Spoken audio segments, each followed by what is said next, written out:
अच्छा हमके हिंदू बानी सन मियां के लड़का के कह जाए हमके मुआ के हमने के पावर नहीं के मुआ दे बाकी रे बड़ा पावर हो गल। गला दबा के हत्या करे बीच चौराहे पर, इससे बड़ा दुर्भाग्य कुछ नहीं। कोर्ट में भी भारतीय जनता पार्टी और हम सभी लोग मिलकर इस केस को भी लड़ने का काम करें। मामले की जांच पूरे अच्छे से पुलिस के द्वारा हो, नहीं जांच होती है तो तुरंत हम लोग कोर्ट पर इस पर पिटीशन में। कोई व्यक्ति यदि हत्या कर रहा है, अपराध कर रहा है, तो एक सप्ताह तक कैसे बच सकता है? सर मस्जिद के पास पता चला करते जो लोग मस्जिद से जुड़े हुए लोग थे, जो मस्जिद से निकल के हमला किए, मदरसा से निकल के हमला किए, एकदम पुलिस को पूरी तरह जांच करनी। आज 16 लोगों में से मात्र 8 से 9 लोगों की गिरफ्तारी हुई है। मैं 95 में लालू यादव के अत्याचार से राजनीति में आया, मेरा घर तोड़ दिया गया, 3 दिन में घर टूट गया था। हम लोग अपराधी नहीं थे। बच्चे आ रहे हों और उस पर लाठी डंडा चाकू से हमला करना और महिलाओं के द्वारा गला दबाना, ये तो पहली बार इस तरह की घटना हम लोग सुन रहे हैं। इस तरह का घटना कभी होता नहीं है। ये तो मॉब लिंचिंग को भी अपमानित करने का काम है। ये मॉब लिंचिंग से भी बड़ा घटना है। बहुसंख्यक कहीं पर कोई घटना घटता है तब मॉब लिंचिंग की स्थिति होती है। लोग अल्पसंख्यक है, उसके बावजूद यदि मॉब लिंचिंग कर रहे हैं, इससे बड़ा दुर्भाग्य क्या है इस देश के? ये हम चिंता का विषय कर रहे हैं। हाँ सर, अंकित हत्याकांड में क्या कुछ आप परिजनों से मिले? देखिए, मेरे को ये भी लग रहा है कि ये एक तरह से मॉब लिंचिंग भी है। सांप्रदायिक घटना तो होती है, ये मॉब लिंचिंग भी लग रहा है। मतलब हिंदू समाज के लोगों की मॉब लिंचिंग हो इस देश में, ये भी एक बड़ा चिंता का विषय झलक रहा है। जिस तरह का घटना का स्वरूप है कि बच्चे आ रहे हों और उस पर लाठी डंडा चाकू से हमला करना और महिलाओं के द्वारा गला दबाना, ये तो पहली बार इस तरह की घटना हम लोग सुन रहे हैं। इस तरह का घटना कभी होता नहीं है। ये तो मॉब लिंचिंग को भी अपमानित करने का काम कर रहा है। सर मस्जिद के पास पता चला करते जो लोग मस्जिद से जुड़े हुए लोग थे, जो मस्जिद से निकल के हमला किए, मदरसा से निकल के हमला किए, एकदम पुलिस को पूरी तरह जांच करनी चाहिए। किसी के दबाव में मत काम कीजिए। मैं बार बार कह रहा हूँ कि दबाव में काम करेंगे तो आपकी नौकरी जाएगी। और इसको हम लोग यहाँ सड़क पर भी हैं तो सदन में भी बातों को उठाएंगे। विधानसभा और विधान परिषद दोनों जगह पर इन पूरे मुद्दे की जवाब हम लोग सरकार से लेंगे और इस ट्रायल में 3 महीने में कैसे सजा मिले, ये पूरी रचना भारतीय जनता पार्टी करेगी। सर आपका घर जैसे बताया कि 3 दिनों में तोड़ दिया गया था बुलडोजर चलाकर। नहीं, मैं तो आश्चर्य हूँ कि 1 सप्ताह हो गया और गिरफ्तारियां पूरी नहीं हुई। परिवार ने जब 16 लोगों की नाम दिए हैं तो 16 लोगों में मात्र 7-8 लोगों की गिरफ्तारी क्यों होगी? इसका मतलब प्रशासन बचाने का काम कर रहा है। कोई पटना से कोई आका बचा रहे हैं क्या? बचा रहे हैं तो उनको भी मैं सचेत करना चाहता हूँ, बचा नहीं पाइएगा। एक एक आदमी को मैं तो जानता हूँ। लालू प्रसाद जी के राज में मेरे पिताजी विधायक थे और हम लोगों को जेल में डाला और मेरे घर 3 दिन में तोड़ दिए थे। तो ऐसा कौन सा कोई व्यक्ति यदि हत्या कर रहा है, अपराध कर रहा है, तो 1 सप्ताह तक कैसे बच सकता है?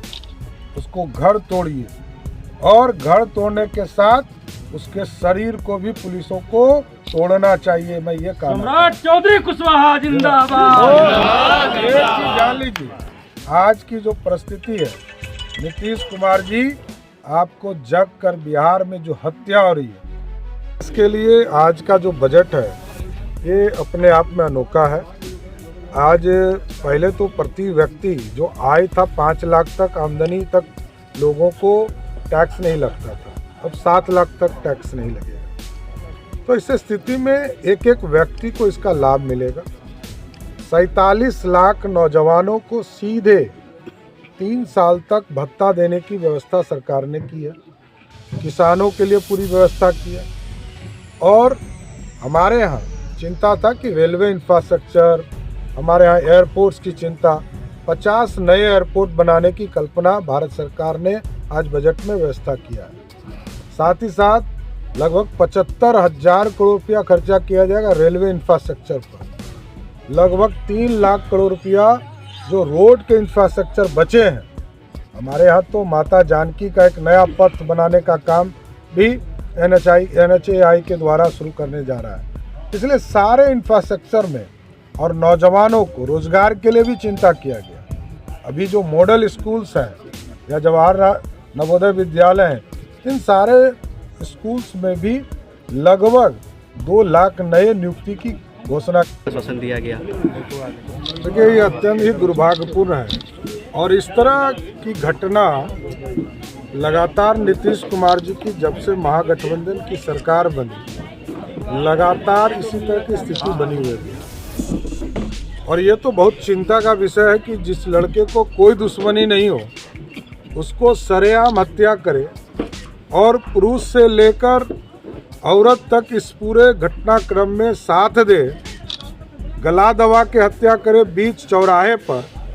इससे बड़ा दुर्भाग्य कुछ नहीं हो सकता है। बिहार की राजनीति में ये घटना पूरी तरह शर्मसार करने वाली घटना है और भारतीय जनता पार्टी इस पूरे परिवार के साथ खड़ी भी है और आगे भी न्याय दिलाने के लिए स्पीडी ट्रायल से लेकर सारे चीज़ों तक स्थापित कराने में कोर्ट में भी भारतीय जनता पार्टी और हम सभी लोग मिलकर इस केस को भी लड़ने का काम करेंगे। न्याय दिलाना है मकसद ये नहीं है कि हम सिर्फ आके राजनीति करें, मकसद है न्याय दिलाना और न्याय भी कराएंगे। और कोर्ट में भी हम लोग सभी लोग भारतीय जनता पार्टी के तमाम नेता इसमें सहयोग करेंगे कि इस पूरे मामले की जांच पूरे अच्छे से पुलिस के द्वारा हो। नहीं जांच होती है तो तुरंत हम लोग कोर्ट पर इस पर पिटीशन देंगे। आज 16 लोगों में से मात्र 8 से 9 लोगों की गिरफ्तारी हुई है। मैं 95 में लालू यादव के अत्याचार से राजनीति में आया, मेरा घर तोड़ दिया गया, 3 दिन में घर टूट गया था। हम लोग अपराधी नहीं थे और यहाँ तो सरेआम अपराध करने वाले लोग हैं, अपराधी हैं।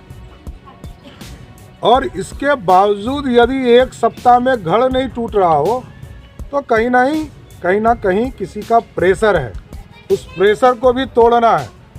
जो लोग पटना में बैठकर यहाँ गोपालगंज को मॉनिटरिंग करने का काम कर रहे हैं, उनको भी हम चेतावनी देना चाहते हैं कि आप सिर्फ तुष्टीकरण मत कीजिए, नहीं तो आपके लोग और आपकी सरकार भागते हुए दिखेगी। क्या नाम है तुम्हारा? क्या झगड़ा हो गया था तुम्हारा? तुमसे झगड़ा हो गया था?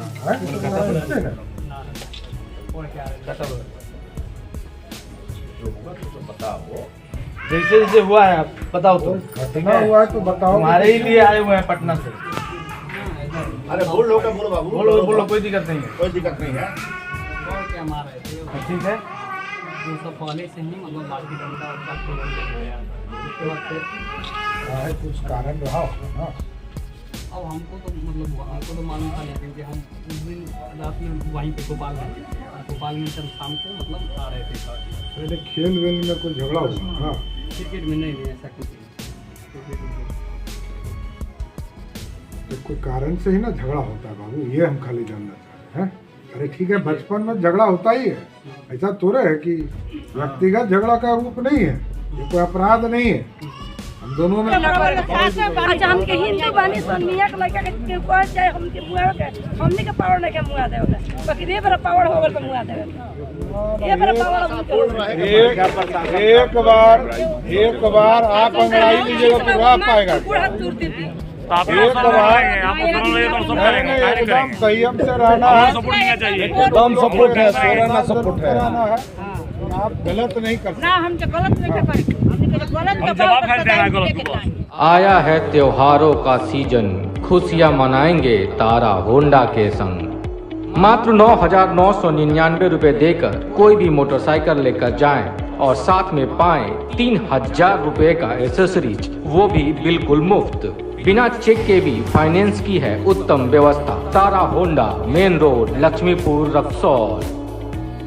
ओकाया लेकर आया है आधी इलेक्ट्रिक और आधी बैटरी वाला स्कूटर। एक बार चार्ज करें 160 किलोमीटर तक चलें। 1,75,000 वाला स्कूटर अब 1,09,000 में सब्सिडी के बाद। हर स्कूटर के खरीद पर पाएं गारंटेड इनाम। तो आइए समृद्धि इंटरप्राइजेज और फाइनेंस पर ले जाइए scooter. Main road, Laxmipur, Raxaul, SRP hospital के बगल में। Apsara sari showroom. Fancy sari, salwar suit एवं शूटिंग शर्टिंग के लिए एक बार सेवा का मौका अवश्य दें। लोहापट्टी रोड, रक्सौल। एक दाम की दुकान। नेपाल मोमो हाउस। मोमो है खाना तो नेपाल क्यों जाना। लक्ष्मीपुर में हम है ना। Chicken momo, veg momo, mutton momo, chicken कुरकुरे मोमो, स्टीम मोमो, फ्राई मोमो, तवा सेकुआ, पानी सेकुआ, मटन और चिकन तार। जब ये सब मिले नेपाल मोमो हाउस तो और कहीं क्यों जाना। हमारा पता है करबला रोड, लक्ष्मीपुर, रक्सौल। 9661109578।